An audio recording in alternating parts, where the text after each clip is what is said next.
นี่เราเข้ามาอาคารไบเทคเพื่อที่จะขึ้นรถไฟฟ้าดูดิมีทางลู่นี่ด้วยเนาะมีสนามบินในบรรยากาศเหมือนรถพี่เจี๊ยบ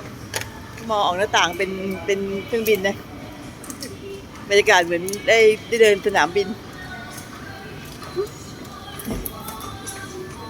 ดูหน้าเลย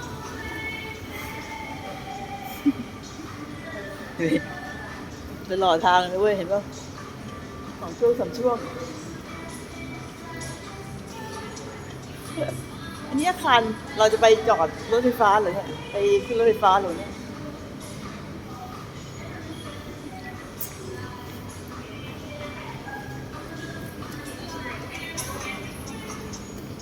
โอเค